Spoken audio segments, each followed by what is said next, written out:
crypto warriors, changing our world day by day.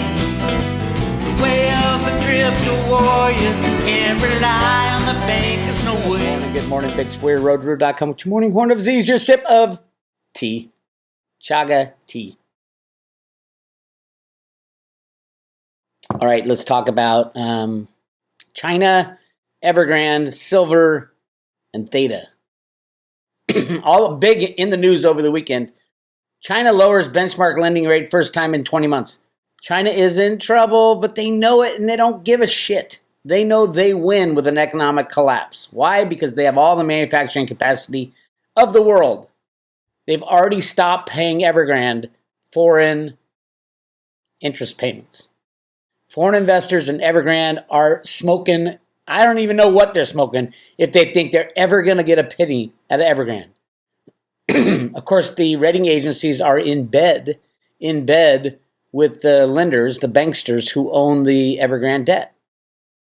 I don't know what to tell you other than just like the CFTC does not do their job when it comes to regulating commodities. As a matter of fact, they help them.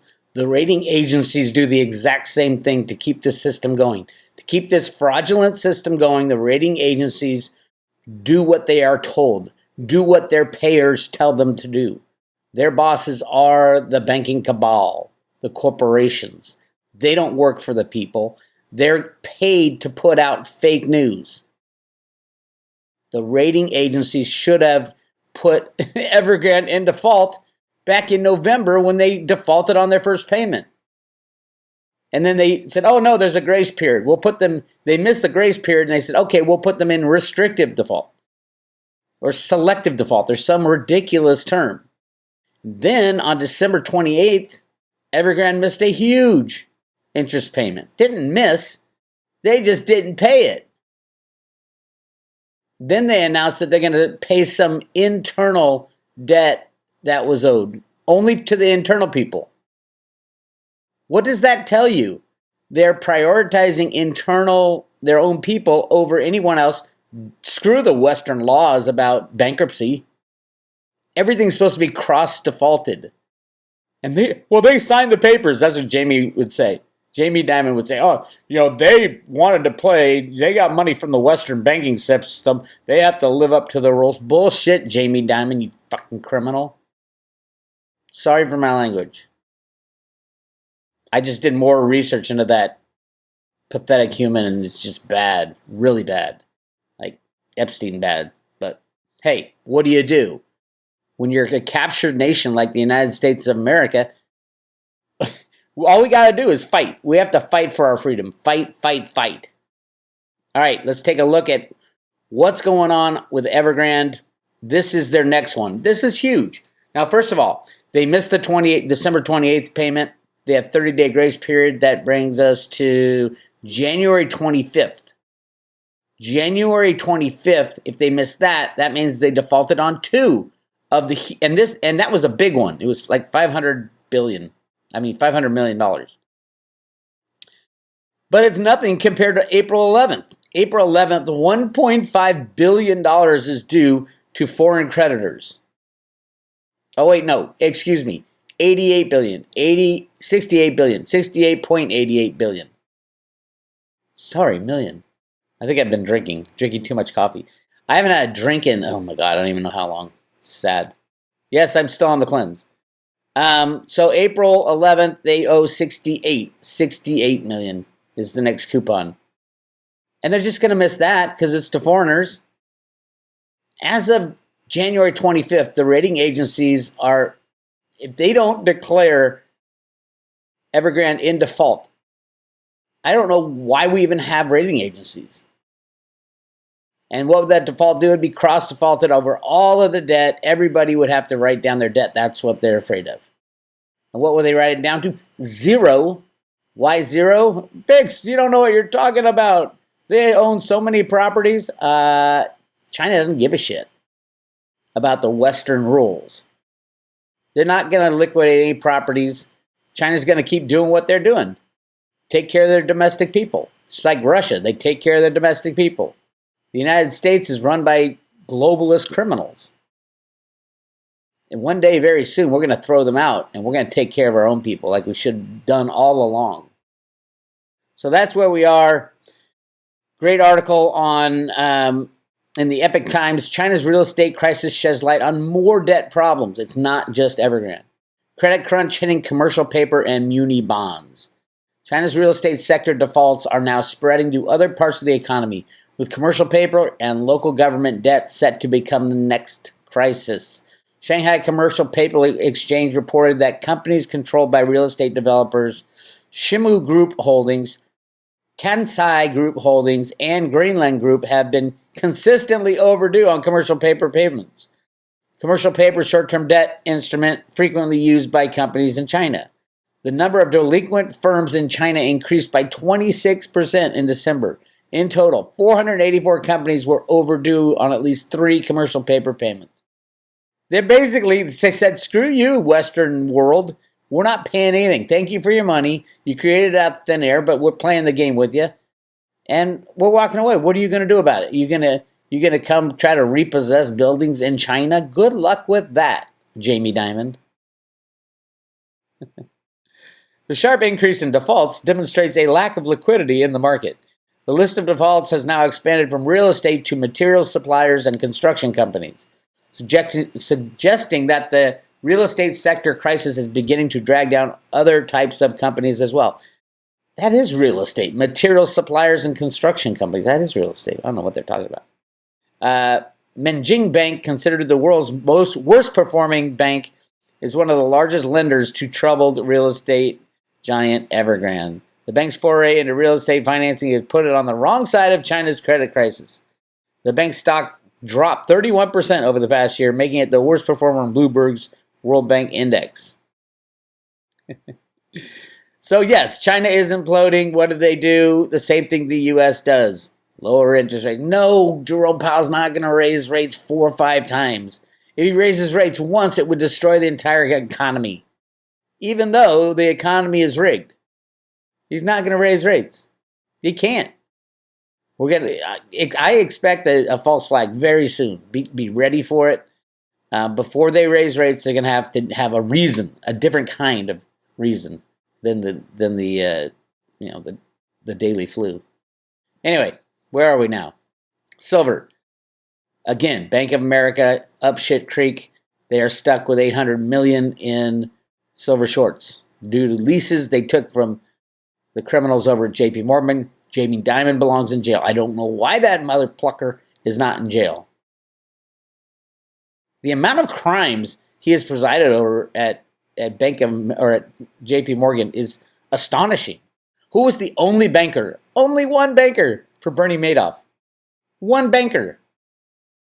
Jamie Dimon. J.P. Morgan Chase, excuse me. And all those transactions that were done at Bernie Madoff had to be approved by Jamie Dimon and the board of directors of J.P. Morgan. Great book called J.P. Madoff. Read that book. All right, silver's hanging tough. What is Bank of America trying to protect? Right here. These moving averages. All 3 of them. The 2 that they're struggling with are the 50-day and the 100-day moving averages right around 23.20. So watch 23.20. It'll get up to 23.20 and then they'll slam the price down again. They slammed it down here. This is just, the problem is, and here's the problem. Bank of America is in a bind because there's nobody willing to sell anymore. And if there's nobody willing to sell, the only seller left is Bank of America. And all that does is grow their short position. And if Bank of America is the only seller, who would ever take the other end of their trade? Remember, when you sell short something, you have to buy it back. Bank of America needs to buy back 800 million ounces of silver to give back to J.P. Morgan. Maybe. There's all different kinds of leases, too. Some of the leases you can pay in cash. I'm sure there's a qualifier probably had to pay 30% premium if you don't pay back. I don't know how it's going. But it is an issue. It is a problem. Keep an eye on $23.20. When it blows by that, the next one we're looking at $25.80. And when it blows by that, look out for $30. Blows by that, look out for $50. Blows by that. Finally, first time in, 40-something years, that silver will break out of its all-time high. Yep. It was 1980 that silver almost hit $50. I think it hit intraday $50. And 2011, it almost got there, and then Jamie Dimon slammed it down. Jamie Dimon brought it up, though, too. His guy Bill Daley was put as chief of staff of Barack Obama to control the silver price in 2011, create an artificial bear market, which we live in today. Of course, the CFTC is just not bright enough to figure that out, of course. All right, I want to talk about this real quickly, the gold-silver ratio. Now, those of you who know like the petrodollar. The petrodollar was a scam. Well, it was an operation put in place in the early 1970s. Alan Greenspan and Larry Summers and Kissinger. I don't know if Summers was in there. Greenspan and Kissinger went and forced the Saudis. Well, they offered the Saudis, hey, we'll get you rich if you play this game with us. At OPEC, you guys need to create OPEC, and then everybody needs to buy oil in U.S. dollars. We need artificial demand for U.S. dollars. That's what the petrodollar was. And that's run till probably 90s, mid to late 90s into the 2000s. Then the petrodollar was abandoned because they didn't need it. With the advent of computers and derivative trading on the COMEX, oil is so amazingly rigged and highly, much more volume in oil products is traded on the COMEX than any other commodity by far. By far. There are so many different oil type contracts, oil and gas and butane and you name it. It is the number one commodity in the world. That's why the United States forced the rest of the world to use U.S. dollars only to buy oil. It created artificial demand for the U.S. dollar. That's over now. They didn't need it. Well, once they got the derivative trading done with ICE, the Intercontinental Exchange, those criminals basically bought up all exchanges. And yeah, you can high frequency trade anything and control prices that way now. But a really interesting thing was done in late April of 2020. And those of you who know, the gold-silver ratio is the price ratio of the amount of gold there is to the amount of silver. So it's actually backwards. I don't know why they call it the gold-silver ratio. Oh, gold divided by silver. It's a gold divided by the amount of silver. The price of 1 ounce of gold divided by the price of silver gives you the ratio number. Coming out of the ground, it's 7-1 right now. It should be 7-1. It should be less than 7-1, truthfully, the price. Historically, it was 15-1 because there was a lot more silver. Now we've used up all the silver and all these high-tech things we've been using for the past 100 years. Batteries, flat screen TVs, photography, you name it, silver gets consumed, gold gets dug out of the ground and stuck in a vault. You would think from 15-1 that the gold-silver ratio would be falling. There's about 6 billion ounces of gold in the world and about 6 billion ounces of silver. The ratio today should be 1-1. It is not because of the control mechanisms on the COMEX. If you can electronically control the price of everything, stock market, bond market, gold and silver market, the US dollar value, there's no telling what you can do. You can do anything you want. And when in April of 2020, that's exactly what they did. I think it was JP Morgan, they drove the gold-silver ratio up to almost 130-1. You can get 130 ounces of silver for just 1 ounce of gold. And why am I saying this? Because those of you who remember back then what else was happening, that's the exact same time, April 2020, that the COMEX criminal drove the price of oil to negative $40. Look at the timing. Boom, boom, boom, boom, Right there, April 2020, right here, April 2020, the end of April. That's how much control these assholes have. Yes, gold and silver and oil and the US dollar are all still connected in some ways, but they're all rigged with computer programs. Like 100%. There is no free market anywhere, not even in cryptos. And speaking of, so ultimately, hey, sell gold, buy silver. If you have gold right now, if you really love gold, you wouldn't be holding gold. If you really love gold, you want more gold. Take all your gold you have, sell it for silver, wait for that ratio to come to 1-to-1, and you can have 80 times the amount of gold you have right now. If you really love gold, that's the smartest move you can make. There you have it. All right, let's talk Theta. Yes, Theta is going into the thousands. The current price of Theta got a little overexcited, got up to $15 and then ran down. It was way too soon. People didn't understand what Theta was. There's no excuse now. Remember, Theta went to 15. I remember when Theta was introduced at 12 cents. It went to like 17, 18, 19 cents and then fell down to 4 cents, 4 or 5 cents. And I was screaming, buy, buy, buy, buy. A lot of Roto-Rooter members followed through and did, and then they got to run to 15.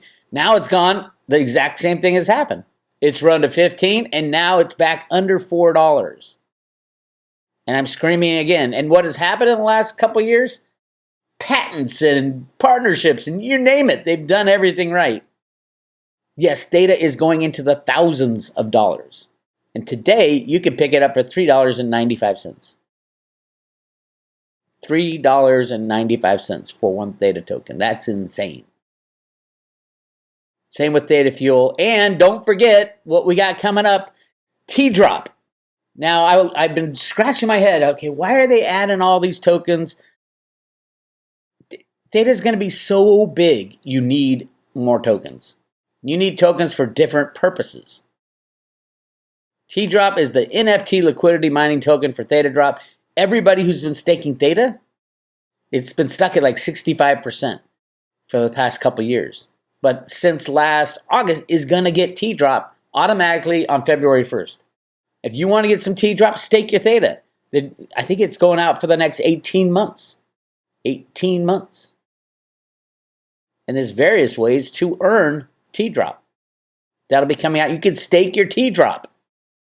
I don't know if it will happen immediately, probably. I don't know, though. So, yes, and why are NFTs so big? Why are NFTs so big? What about something like this? Walmart's ready to enter the metaverse and NFT market. Yes, Walmart. Even Walmart's getting in NFTs.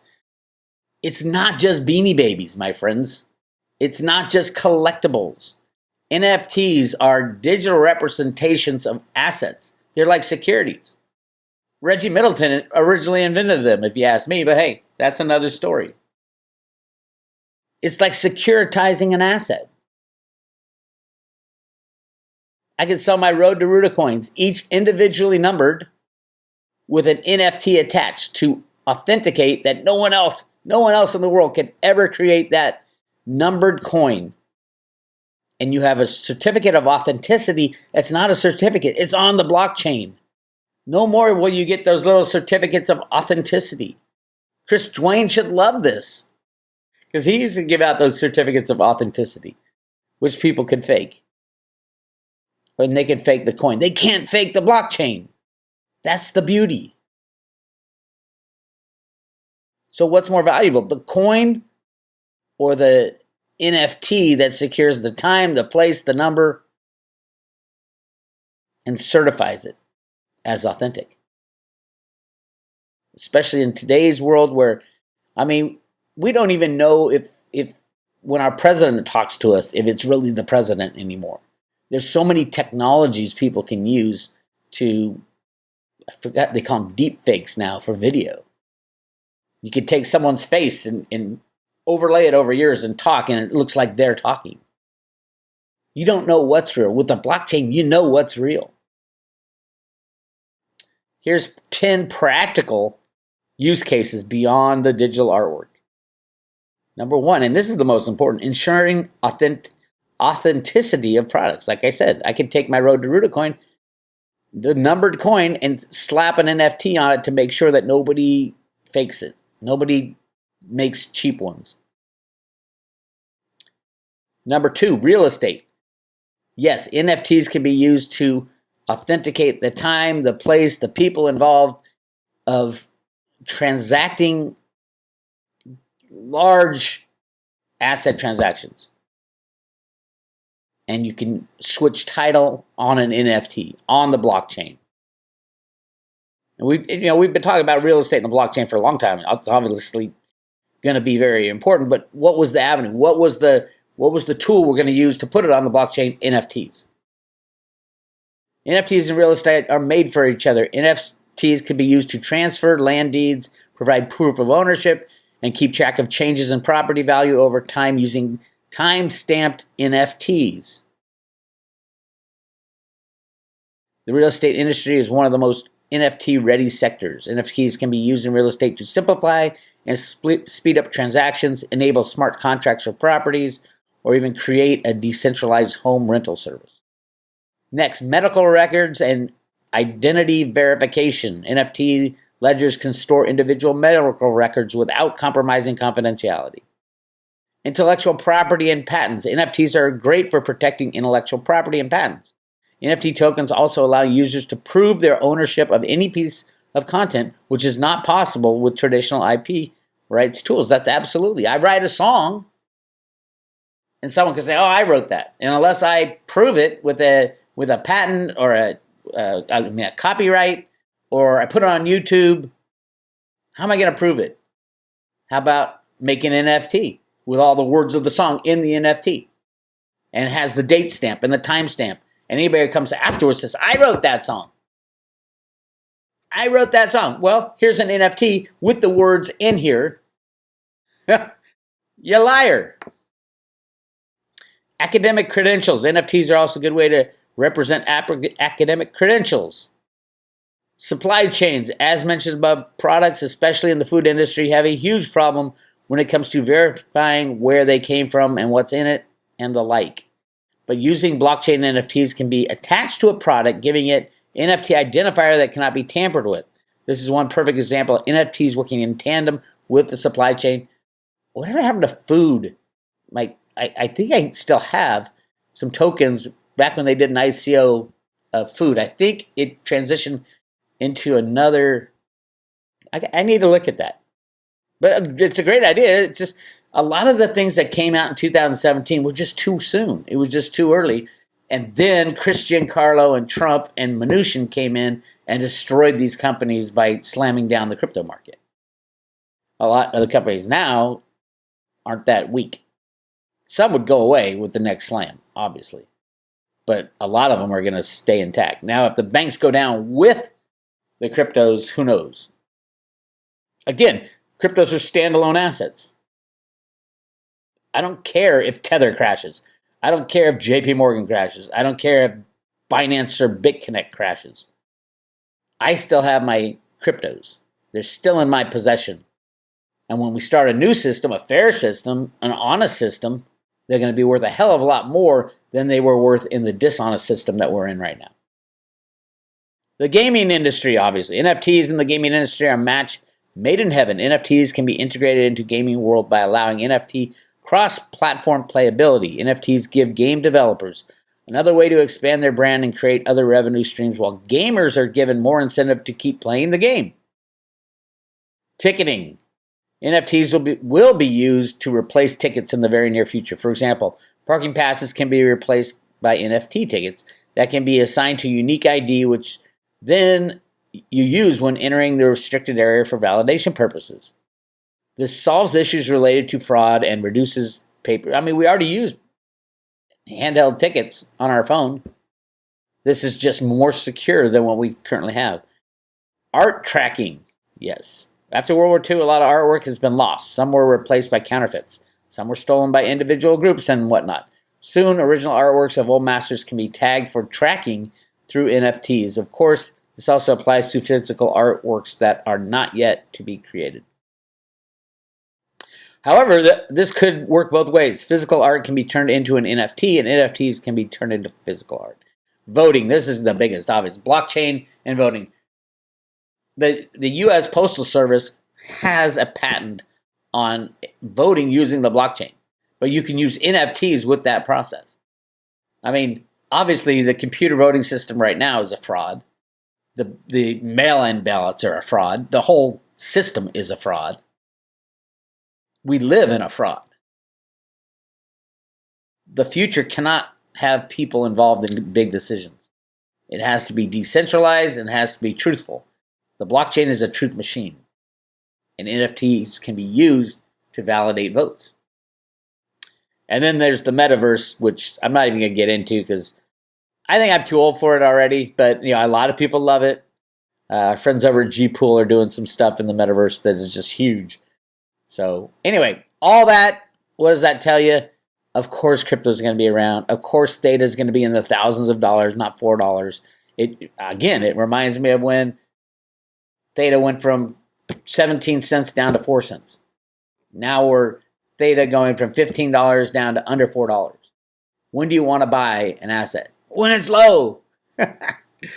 Anyway, there's your advice for the day. It's not financial advice. It's just advice from a friend. This is Bix Weir, roadtoroot.com. I'll talk to you later. Hang on tight, my friends. Theta Girl's on her way.